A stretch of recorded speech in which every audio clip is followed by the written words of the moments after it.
and that's about relationships. That's why we call it couch time. And this morning, Gustav is going to share with us this word. But before that, I just want you to enjoy this moment with us. Yes, thank you, Ms. Bentley. That will be all. Yes, I have the client's file. I've downloaded it here on my iPad. Thank you. And Mr. Livingston, I see Robert. Ah, Bob. It's good to see you back here again. Hello, Doc. Hello, sorry. All good, all good, all good. So, how's it going with the relationship? Not so great. Why? What seems to be the problem? I don't think the foundation is that solid. What do you mean? The ground we started on wasn't very secure. Maybe we should have built a raft foundation. I don't think the pillars are going to last. And what do you think what will happen when the pillars start to crumble? Well, the roof's going to come down. We're all going to be like scrambling around in the dust. Bob, are we discussing your relationship, or are you telling me about your problems at work? Well, it's such hard work building relationships. I don't know if I can do this. Of course you can, Bob. You can do this. But remember, as I told you last time, we were never meant to do this alone. But it's so hard finding reliable service providers. You know what I mean. You know what I mean. Bob, I don't think it's going to be very helpful to see people just as service providers.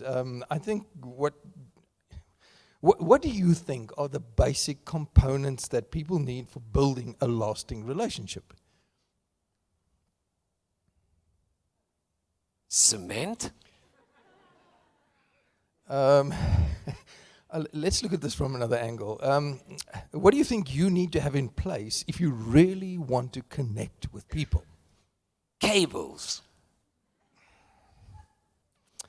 Cables. Well, Bob, I think we're talking past each other here, and I think you're missing the point. Well, my boss says that it helps to use analogies when talking about people. So you don't hurt their feelings and like nobody gets offended.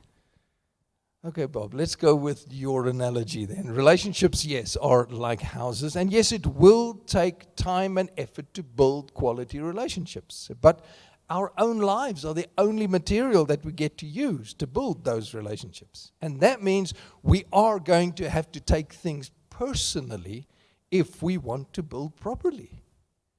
So, wait. So you're calling me a brick? Well, yes, Bob, you're the builder, so let's use your analogy. All of us are bricks. Some of us as thick as a brick and half as quick, but Bob, you are Mr. Livingstone, I presume. Then I think you're going to have to start getting the pictures soon. And now, maybe if we get the brick pick to stick, we can build from there.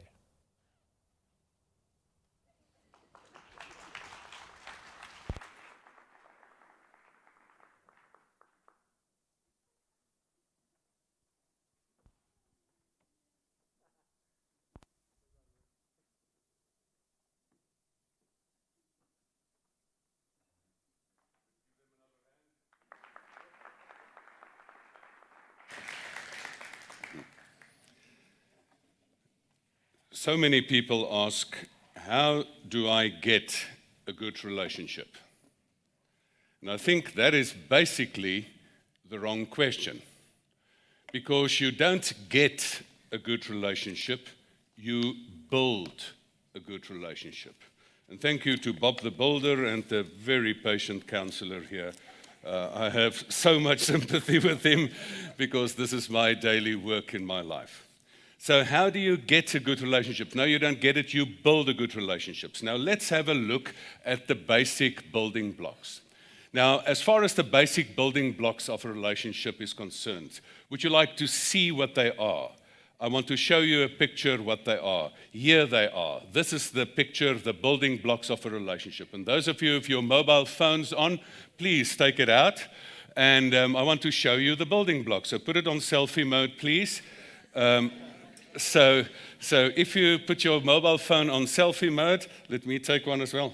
Eesh, I should have. Never mind. So let's have a good picture of this day as well. And here we go. So these are the building blocks of a good relationship. Now, come on, look at that picture. Come on, put it on selfie mode. What do you see there? What kind of a picture is it there? Come on, have a look.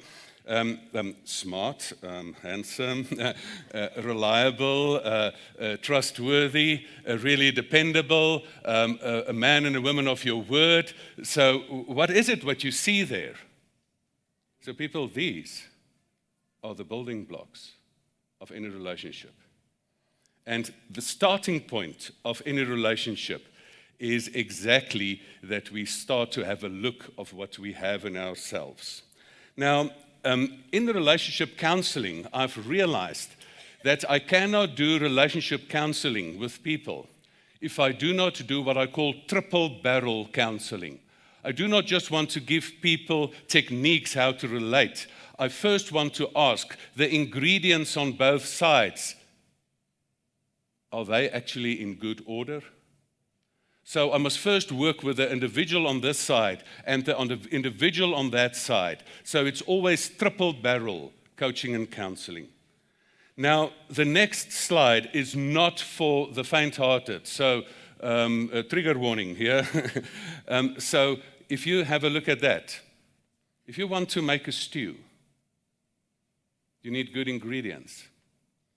If the stew is not working, you cannot make a stew out of rotten ingredients. And therefore you need healthy ingredients to make a good relationship. You cannot build a good stew. During COVID times, I decided to make stews for my family. Some successful, some not. It was not only the ingredients, that was another problem. But anyway. So if you want to make a good stew, make sure that the ingredients are 100% in order. You know, if we look at what Ecclesiastes 4 says, that it is always in a relationship about two people. Two are better than one because they have a good return on their labor. If either of them falls down, one can help the other up. But pity anyone who falls and has no one to help them up. Also, if you lie down together, they will keep warm. But how can one keep warm alone? Though one may be overpowered, two can defend themselves. A cord of 3 strands is not quickly broken. Now that is all about relationships. But what if that when the other person needed help, you forgot to help the other party. And then when one wanted to be warm, the other person was absent and away. So as far as the relationships is concerned, there are responsibilities in all these relationships. So if we look at also at the selfies, what if the selfies look like this? What if the picture that you saw in that selfie mode was a bit of a prickly person? And that is the reality that people have to deal with. So is this relationship going to work? I mean, these two people are going to hurt each other because they've got sharp edges. And sharp edges is never good for a good relationships. You know what people usually do in the older days, before there were all sorts of input in the lives of relationships? The older people, they think of your mothers and your grandmothers and fathers. They just married. They had sort of not that nice personalities, but they thrashed it out and they fought it out. And just by sheer grace, they didn't kill each other. And then finally, they just decided to stay together just because of you for the children. And then at long last, they became sort of mature people. But we don't have to do it that way anymore nowadays. There is help available to prune us, to do something, to get rid of these sharp edges. As iron sharpens iron, so a friend sharpens a friend, Proverbs 27. But wouldn't it be even better if there is no need for your friend to sharpen you? If you actually bring a person to the table that doesn't need that much shaping. Why not help your partner by bringing less thorns to the party? How about that? So that is where we start as relationships. You know what? But sometimes it is actually even more radical than just sharp edges. Sometimes, and we know what life, I know as a coach and a counselor what life does to people and what people do to people. I sometimes need trauma counseling to listen to what people have done to people. And they've left people broken from your childhood, from your home, from wherever you came from. So it is not just sharp edges. It is sometimes, what if the bricks, I'm not talking about the political meeting now. What if the bricks are broken? And what do you do in such a situation?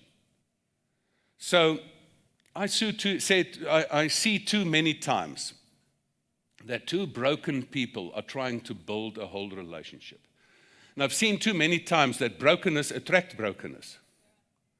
Because there's this void to fill. And why is it always that this one person some person has got such a great need and they're so needy, and therefore another person comes in and capitalizes on that. And therefore, relationships like this, you can't live with this person, you can't live without this person. This becomes a sick symbiotic relationship of neediness, of self-abuse, both ways. And then people try to say, but we try to be one, and we would like to we will heal each other. You know, marriage is not a hospital. Please go to the hospital and then come back to the marriage. So this is, two broken people cannot build wholesome relationships, because that is always a relationship of abuse, that is a relationship of dependency, that is a relationship of codependency, that is a relationship that plays into each other's weak points instead of playing onto each other's strong points. So what must we do about that? What we must do about that, many years ago when I was trying to find my own way through the relationship game and wanting to also have good relationships, then I wrote this book out of sheer frustration one day, this cartoon book. And the cartoon book's name was, unfortunately it's in Afrikaans, it is the story of the broken hole and the missing piece.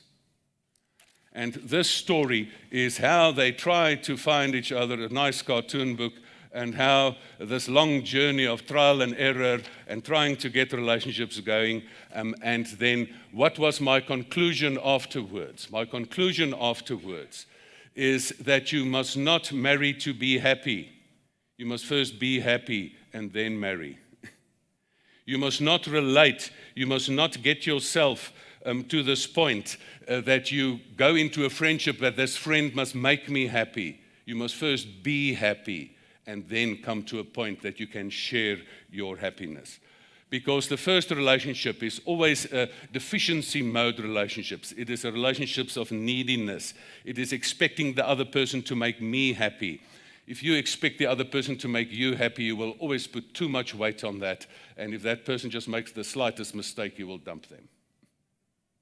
Because they don't bring happiness to you. Instead of you deciding to bring your happiness to the relationship.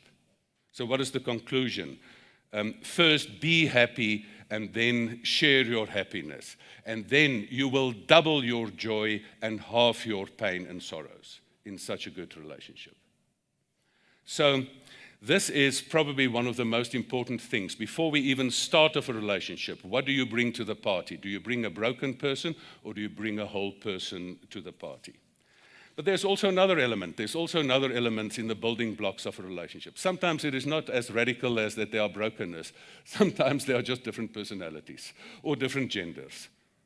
Because men and women actually differ. I think you found out. And personalities actually differ.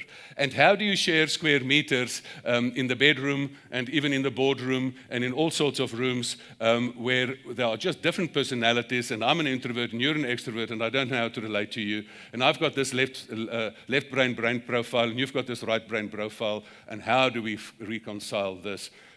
And some people are just thinking concrete I'm just follow my eyes, the builder. Some people are concrete thinkers and other people are abstract thinkers. And so we go, and how do we reconcile all of this? Because there's nothing wrong. People are just different. I got this family picture of yours. I got it from Facebook. So, was this your boardroom? Is this your business team? I can't remember which photo I took from your Facebook page. But this is, some people are just basically different. And nowadays, we do not have to thrash go into a relationship and just almost kill each other. We can go to a point where do you literally go and do psychometrics to get to know each other. Remember when I was a child, my father, an old psychologist and also a pastor, he said you cannot get married if you haven't done psychometrics, this whole battery of psychometrics to get to know each other, because you must know what you sign up for. And this week, I'm going to do exactly this. And next week, I'm going to do for a business team, that they analyze each other's profiles and know what angle to take on with each other. This is what wise people now do if you want to relate. Just by dealing with the basic thing, which there's nothing wrong with, from as different personalities. And the tools are available. Because what do we want to go to? John Maxwell said, if you have a dream, you need a team. If you have a dream, you need a team. I remember I was as single as can be, and John Maxwell stood there in Carnival City. I flew over it the other day, seeing the lights from the airplane, and he was standing in the middle of the boxing ring, talking literally into a 360 motivational talk he was giving there. And he said, if you have a dream, you need a team. And I had nothing. I had my small little computer and a dog. And then I realized you can't live like that. And what team members didn't God gave me? Team members in the business world, team members as in a fantastic wife, and giving you a family to deal with. But if you have a dream, you need a team. But let's be honest, most teams are a collection of rugged, uncut diamonds. Is it only me that in some teams that you encounter, you're saying, that person is an old rough diamond? So if you don't know who that person in the team is, it may be you. So most teams are a collection of rugged, uncut diamonds. But there's an old saying, God loves you so much that he loves you just the way you are. But he loves you too much to leave you the way you are. So the basic acceptance come, that yes, I'm accepting you. Lots of people want to claim that and say, this is who I am, take it or leave it. Then I prefer to say, let's leave it. But because this person is not teachable, this person is not willing to grow, is not willing to go into a relationship with God, that God can actually be the person shaping this person. Because God didn't want you to be semi-holy. He wants you to be holy. Not half holy, holy. For it is written, be holy because I'm holy. He wants you to be what the outcome of Ephesians 4 verse 13 would be. And that would be that he would say, but I want you to become mature, attaining the whole measure of the fullness of Christ. How many of you would love to have team members like this in your team? How many of you would like to be married to a person like this? You know, the men always go down on their knees and they offer this ring perfectly shaped. But the woman is actually interested. The person behind the ring, is that person shaped? And that is the ouch of the whole thing. So make sure that what do you bring to the table? What do you bring to the table? So in this, we can literally be the dream team. You know what? The most important team in the world was the 12 apostles. And did you know they started off? They started off as a handful of rough diamonds, eh? Some of them are called the sons of thunder. I mean, they didn't have nice emotional intelligence and things like that. So this was really a rough team. God took this team and shaped them and actually used this team to literally become solid. And for Peter, he actually said, Peter means in Greek, ho petros is rock. It means the rock. He said, on this rock foundation, I will build my church. I'm getting goosebumps. If I look at you here and I see people on which God can build his church, people here, that we all start as rough diamonds, but we can be formed into a specific form that we actually become useful. Now, how does that happen? How do you learn? I mean, in the building world, they always talk about the master builders. You must join the master builders. Now, here you must become actually this whole thing of learn from the master. The master in love, the master in everything is obviously none other than God, who says in Psalm 16, verse 11, you make known to me the path of life. Because what is this master? This master is relating to us. This master came to us. He said, I'm Emmanuel. I'm not far away. I'm with you. I'm having dinners with you. I'm eating with you. I'm walking with you. And in this walk with God, in this relating with God, all the things happen. The healing touches. Even the people he just walked with and touched his cloak were healed. The people he walked with taught lessons on how to live. He demonstrated love. He showed us sacrificial love. He gave his only begotten Son and then gave it to us. This is the God who is the master that we must go to learn from the master to become master builders of our own personal relationships. So he is the person who says, I heal the brokenhearted. I will bind up your wounds. If you were broken, and this is what I want to say, there are people here hurting. And I know it. You can disguise it and you can say every day, how are you? I'm fine. And you can lie when saying that. But deep down, you know, I'm hurting. Bring your hurt to the master builder, because God is not only the creator, he's also the recreator. He's the recreator of the ingredients of a relationship so that you can have a wholesome relationship in your life. And therefore, nobody has to stay broken, because he will heal the brokenhearted. Sorry for this emotion, but I was just thinking of the people in my consulting room this past few days. That healing is possible, and that people, if they reach out, if they stretch out their hand to God, that I look about relationships and that relationships are broken. What did God say? Listen, I want to reconcile people. God brings together that was ripped apart. He will bring people together. The Apostle Paul said, all this is from God, who through Christ reconciled us to himself and gave us the ministry of reconciliation. You turn from a needy person into a person who brings people together again, who brings wholeness in the world, who is an ointment in the world that brings actually healing to wherever you go in life.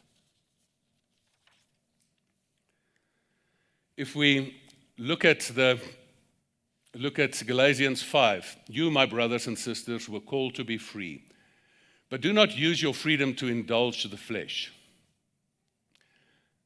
Rather, serve one another humbly in love, for the entire law is fulfilled in keeping this one command: love your neighbor as yourself. If you bite and devour each other, watch out, or you will be destroyed by each other. People, how many relationships are destructive? How many people are, you can think around you. There are so many destructive relationships where people are going out, they're destroying each other. God said, be careful for that. Rather, take the basic principle. What is the sum total of all commandments? Love thy neighbor as yourself. Love your God and love thy neighbor as yourself. And this gave rise to the secular golden rule, that you must do unto others as you would have them do unto you. Most people live actually according to the mafia rule: do unto others before they do it to you. But that is the old way. Now this is what I'm calling you to do, that you learn from the master and become a master builder. Where can you get it better than in Corinthians 13? The God of love. Love is patient, so love is kind. It does not envy, it does not boast, it does not dishonor others, it's not self-seeking or easily angered. It keeps no record of wrongs. And so you can continue. So what can I actually do today? I can throw the whole book. If you want to learn from the master, you have the book. Now sit with him. Time is too short to share literally every text about relationships. Go and sit with a master builder, and then he will set things straight. But once we've learned from the master, now we must get to 3 A's straight. There are 3 things that we must do now. So you must get 3 A's straight, and you must get, if this is an exam, you must get straight A's in these 3 A's. And this is, you must now, if you want to have a good relationship, and I've thought about it, and it's how do I simplify relationships to people? It's all about attitude, it's all about ability, and it's all about action. You know, sometimes the deal makers or the deal breakers is not just the action, it is just the attitude. How many of you people are in a relationship and you realize, I don't like this attitude, what I'm seeing here? Because this is the starting point. You know, the starting point of a bad relationship is very often the bad attitude. Question, how many of you would like to, if you get married one day, or if you get married or still thought about long ago, that you wanted to marry Mr. Right or Mrs. Right? How many of you want to marry Mr. Right? How many of you want to be married to Mr. Always Right? Or Mrs. Always Right? None of us. Because this is the attitude that kills. This is the deal breaker of so many relationships. That you come with this attitude from I'm right, you're wrong, and you're stupid. Instead of I'm right, you're interesting. Perhaps God gave you to me for a reason. He gave you to me to use you to sharpen my edges. Perhaps I can learn something from you. I've learned so many things from my wife. You know what? When I was single, I realized you develop such bad fixed ways. You need actually somebody to speak in your life and say, Do you like it? No. But I think I'm a better person after being married for a longer time. Because there's somebody that is interesting and that can actually shape me further in this regard. The next one is not only attitude, it's also the angle. So the angle that you take on people. How many of you like if somebody comes down on you, they take your hands like this and then put it down. You talk down on somebody. If somebody talks down and you say, oh, you down there, shame. It must be cold there in my shadow, hey? How many of you like to be patronized, being talked in a patronizing fashion? And how many of you like the angle? Take your hands and hold it like that to say, sorry, I'm so stupid, but you're so smart. Oh, really, man? Come on, straighten up. How about just talking straight? Take your hand like that and just have this angle of talking straight to people and say, I'm a human being created in the image of God, and you are a human being created in the image of God, and we are here on the same level. This whole field, people analyze the transactions. In my field, people analyze the transactions. They call it transactional analysis. And they analyzed and said, listen, there are actually 4 positions in which you can communicate to people. The one is, I'm okay, you're okay. That is a good attitude. But the 4 positions are actually, if you take the blue one then, I'm okay, you're okay, I'm happy, I'm assertive, I relate to you in a good way. But then there are people that are patronizing. I'm okay and you're not okay. They're always talking down on you. Is that lekker? Obviously not. Then you have people, I'm not okay, you're okay. They actually play helpless because they're lazy. They want you to come in and do for them what they should do for themselves. This is, I'm not okay and you're okay. You're the big boss and you can sort everything out. And then you get the last group of people, the grumpy old people. They say, I'm not okay and you're not okay. Let's both get lost. So this is also an angle. They're hopeless and they're passive-aggressive. And this is how people see it. You know, if you take this secular psychology and you superimpose God's opinion on this, then the Christian angle on this is, what should be the angle of a Christian? You should start at the bottom. You say, I'm not okay and you're not okay. We are both broken sinners. This is where we must start. So I'm not thinking I'm better than you because we're all on the same playing field, but we are redeemed sinners. And therefore we go from I'm not okay and you're not okay, we both know that, to a position of I'm okay and you're okay. And that is the Christian way of having the right angle on people.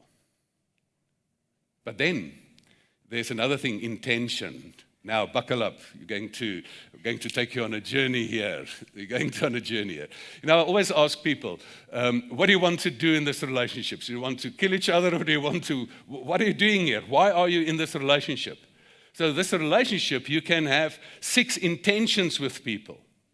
The intention can be, let's take them one by one. From the bottom, war, ignore, snore, explore, score, and adore. So people, I want you to now test yourself. As I go through it, I want you to analyze yourself and test yourself. Where are you in your relationships? Are you in this situation of war? And what is war all about? It is the war of the sexes. It is the war of generations, older people versus young people. It is the war of personalities. It is boardroom wars. It is bedroom wars. It is divorce wars. So people want to take each other out. War. You know, test yourself in marriage or in fighting friendship, wherever you see this war. You know what a war is usually about? It's about truth and territory. I see it like this. Now you're stupid because you see it like this. Or it's about resources. It's about territory. It's about money. People, I want to warn you. You were warned in Ephesians about this. War doesn't determine who is right. It only determines who is left. So be careful if you take this one, because you can get killed in the crossfire. You know what's talking about building? It takes the same amount of energy to build a wall as to build a great relationship. You know, bad relationships take just as much effort as a good relationship. You can put all your effort. People, to sustain a war is an expensive thing. You can build walls, or you can, decide to build a relationship. And I always tell my clients, why do you go so against each other? You're wasting energy. Why don't you just take that same energy and channel it in a right direction? You're wasting time and energy here. So war as an option. Be careful. War doesn't determine who is right, it only determines who is left. But there's something even more devastating than war, and that is ignore. Because in war, at least you're recognizing the other person. In ignore, you are actually saying, you're so worth nothing, I don't even want to see you. So this is you're absolutely, it is the worst insult you can give a person to ignore. Now, 2 of you turn to each other. And the person on my left-hand side, that person ignores the other person. The person on my right-hand side, talk to that person. Talk to that person. How does it feel? How does it feel? You see, now a war started here because he ignored him. She just did this to him. People ignore is devastating. But I know that in Doxadale Parkview, none of the couples here, none of the friends here ignore each other. None of them refuse to answer WhatsApps or things like this. It's only there in the other side there, and I think only there in Ferry Glen campus where people do this. But in this campus, nobody do this. People, let's be honest. You've given each other the cold shoulder, the ignore for a week. Is that working? Not good. Not good. So the next one is, why do we do this ignore thing? Sometimes due to arrogance, I think I'm better with you. Sometimes due to ignorance. You know, some people just don't know how to relate. They need the skills that I'm going to talk about now. Some people just don't know. They haven't been taught how to relate well. But then there's also another reason why people ignore, and this is because of pain in the past. They say, once bitten, twice shy. I know your type. I've had dealings with you. Sorry, not anymore. I ignore. And that is where relationships really go off the hook. But then there's another one. It is not so devastating, but it's so ineffective. It is snore, that you actually go nowhere. So what is snore all about? You do nothing. You just sit in this relation. You know, I see so many people. They just sit in the same house. There's nothing happening. They just do cohabitation. They just say, you know, I'll just tolerate you. So I've got enough emotional intelligence not to hit you in the face. I actually want to. But I don't do it because I've had some good schooling. So I'm just tolerating you. We're just coexisting. Rarig? Really? People, I don't want to be in a marriage like this. I don't want to be in a friendship like this. I don't want to be in a work situation like this. I want to be in a situation where there is more. And let's go to that more. And that more is, once again, explore. So that you go out and you go out to people and you go out and you say, you take the curiosity, but all people cannot be that bad. Perhaps I can learn something from you. You get the courage because of the pain of the past. You overcome that pain of the past, the fear of that, and you go out again. And you love as you never got hurt before. And that you literally, you do business as nobody has stolen your money. And you literally go out there and you go and meet people again. And then you sit together and you get to know people again. So you step into another person's world, and it takes courage to do this and to relate. Don't isolate yourself, because lots of people become isolated and become lonely people. But then go out again, step into another person's world. Why? Because you've got another intention, and because sitting together is one thing, but winning together is another thing. Because once you sit together, you can just become aware of differences. But if you have the tools to literally say that, listen, how can we win together? How can we be in this team to win the All Blacks? Oh, was it good? And to hopefully have great hopes, high hopes for the World Cup, to do winning together. And you know what? You know what I've seen with rugby teams? The rugby teams who have won the World Cup, they always have reunions. No losing team ever had a reunion. Because why do you like this person? You want to keep contact with this person because you helped me win. I like you. I adore you. So good for you. You know, I adore you because why? Because you helped me win. I like you. I love you. I've had dealings with people who differ so much in men's res, with people who helped me win the choir competition. Not a person of my values, but his voice helped us to win the choir competition, or his strength helped us to win the rugby league. And that is why I love people then. Because they help us win. Why don't we go to a point, and instead of wasting our energy on each other, why don't we start to help each other win? Let's fight the problem and not the person. And this is why. Why do we worship God? Because He wants us to win. He helps us to win. Why do we adore God? Is because He wants us to win. And this is why we stand in worship and love Him for that and say thank you for that. This is why we do this. So test yourself. What is your natural move? The bottom three, not good. Not good plan, as one of my children once said. You can either move against people, or you can move away from people, or you can go nowhere, or you can move out, or you can move together, or you can move people up in your estimation and even into your heart. How about that? Here are the 6 intentions. People, you know what God wants you to do today is intention cleaning. That you must get your intention straight, that we go out and that we want to win with people instead of just taking them out, everybody that is against us. So if we have the attitude now sorted, now we must go to ability. Now we must be able to love. We must be love-able. You can see where this is going. We must have foundational skills according to the builder, and then we must have score skills. And the foundational skills to be able to love. My question is, are you love-able? Are you skilled in loving? And let's put the words together. Are you lovable? You know, my father was an old counselor, an old relationship counselor. And he always asked people, and he said, listen, you complain about your partner and you complain about your partner, but are you lovable? Are you lacquer to be with? Is it nice to be married to you? That sharp tongue, is it really, when you are finished with people, are they bleeding or are they growing? So is it refreshing for people to be in your presence, or is it really a pain? So people, if you are able to love, you become lovable. So the ability to love makes you lovable. And what are the foundational skills with reference to our good builder here? The foundational skills, there are so many, but I'm going to give you a quick excerpt of 1 or 2. You know, the basic foundational skills for everything and for relationships would be emotional intelligence. Emotional intelligence, most people, I feel offended and I give you 1,000 words, or I become aggressive, I go straight from feel to act.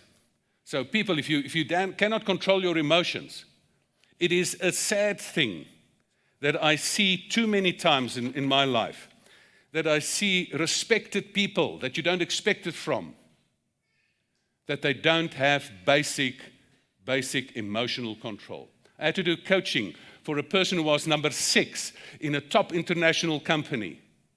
And his boss called me in and said, if this 57-year-old throws one more tantrum in my corridors, he's fired. Coach him, please.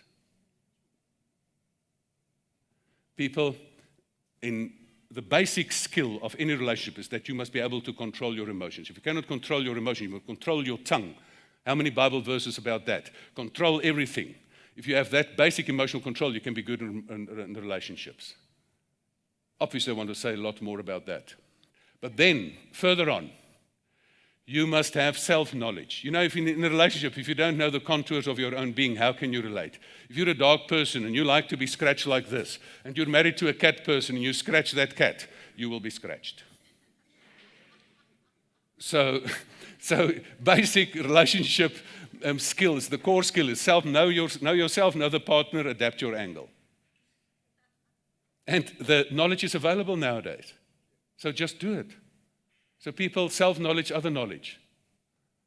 You can see I'm holding myself back. I want to go deeper in this, but I want to give you more. But then let's get to the core skills. And once again, there are 20, 40, but I'm going to give you 3. The biggest core skill for any relationship is probably the most important, is nothing other than communication. Communication. In all divorce documents, communication broke down irrevocably. So, division, divorce, no communication. So, communication has got 3 purposes. All of you do this, take your fingers out, 3 purposes. Number 1 is the broom. The communication first purpose is, if you do not have in your friendship and in your marriage and in your business team a conflict resolution mechanism in place, then this relation will fall apart, because there will be conflict, there will be misunderstanding, there will be something that must be broomed out or swept out. And I call communication the immune system, because deadly viruses come in that can kill a relationship, and the immune system of communication, that you talk about this, you take this thing, you deal with it. And the relationship without communication is a relationship that suffers from AIDS, because the communication is the defense mechanism against problems. And if the virus that took the defense mechanism away, called HIV, succeeded, then you're defenseless. And then the smallest of little things. Think about the quarrels that you have in a relationship. And afterwards you think, how big was this thing actually? Remember? So then the smallest little germ or little infection will kill the body.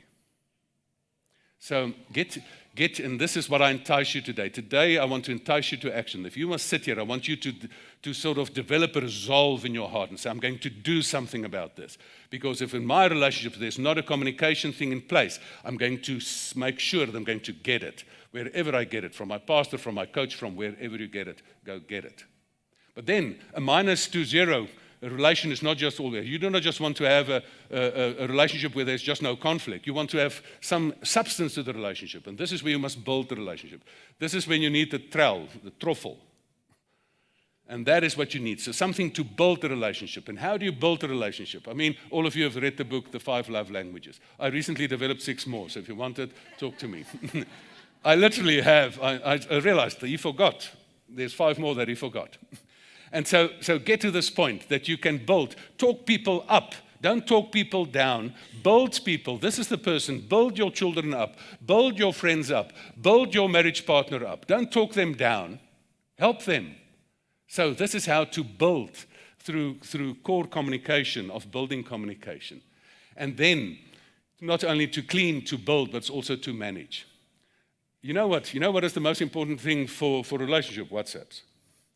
Because, okay, I'm driving home, must I buy some bread? What must I do?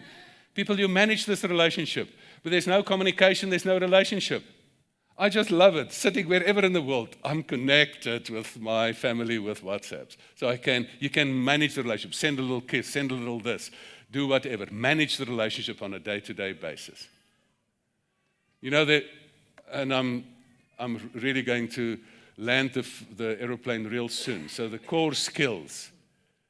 More core skills is sharing and caring. So many more. But you know what I've seen? The people who haven't learned to share.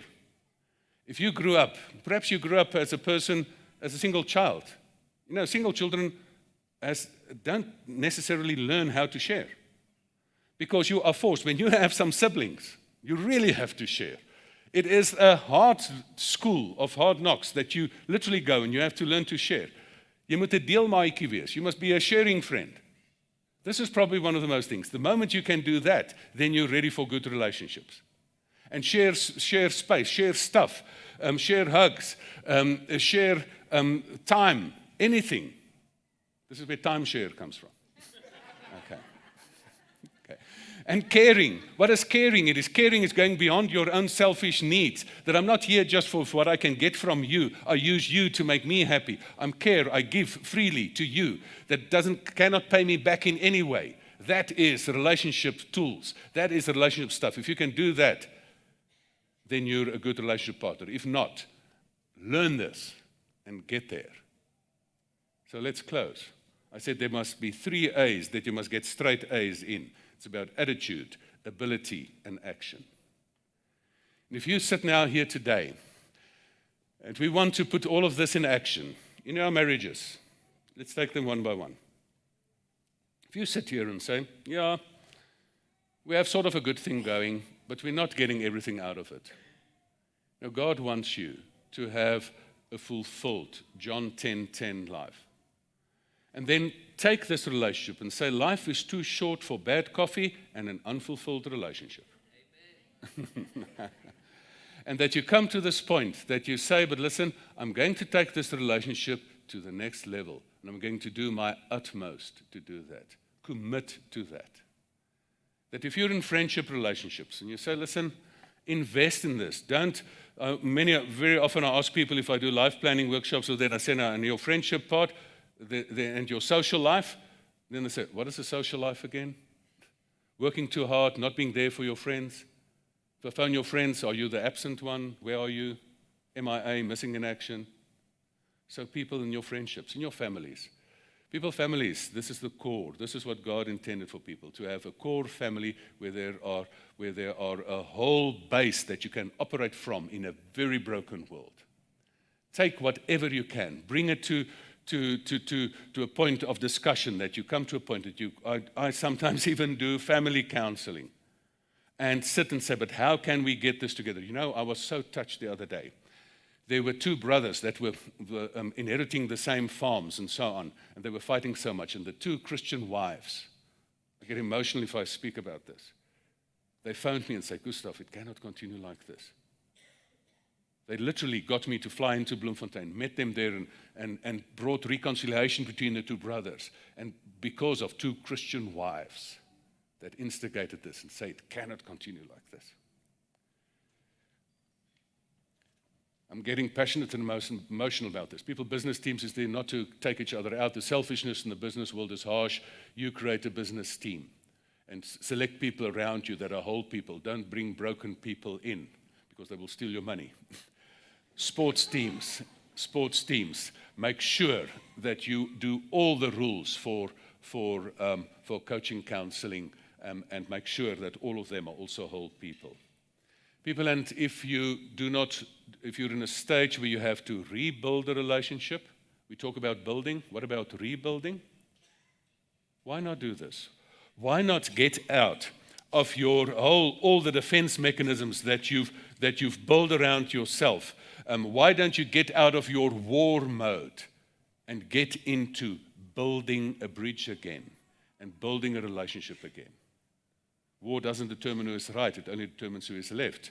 A good relationship makes sure, in friendships, in businesses, in marriages, make sure that both people grow to the full potential that God has intended them to be. Iron shapes iron, and so you will become the person God wanted you to be. So as we sit here, last slide. Let's summarize. There are relationships that you can choose that you cannot choose. You cannot choose your family, you cannot choose your parents, but the relationship you can choose well. Bring good ingredients to the party. Model on the master. Build relationships intentionally. Get the right attitude and angle. Be lovable. Be love-able. Build through action. Love is a verb. Commit and do it consistently. Don't be nice every second Saturday. Repair if broken. and let it go if necessary. Because if there are toxic relationships, it is also good to vote with your feet. And people, with this, I would like you to have a moment of contemplation, that you sit and you think about, you visualize this core relationship you're thinking of. Perhaps it's a friendship, perhaps it's a marriage, perhaps it's your business team, perhaps it's your relationship with your children. Visualize that relationship and say, but let's get our intentions straight. Let's get out of war mode. Let's get into score mode and ask God to reveal you, what must I do to commit? Not to expect the other person to be better, but to bring something better substance and material to the table. What is it that I must do now that God shows me? Is it my emotional intelligence? Is it the fact that I'm not sharing enough? What is it that God shows me that I must now commit to say, I'm going to be the change. And if my chemistry changes, the relationship will change. People, visualize that you stretch out your hand, that God sees you, that He says, I want to touch you. I want you to win. I want you to be there, to be the person I intended you to be. And from the correlation with me, you will be not a person which is draining in your relationships, but it is a person that will be in a relationship that you are fulfilling and refreshing, because His love is flowing through you. Make those commitments. So, let's close. We talked about how. Now I talk about now. What do you do now? You bring the best to the party and you build a relationship, a healthy, happy, and wholesome relationships, inspired by the master builder. Amen.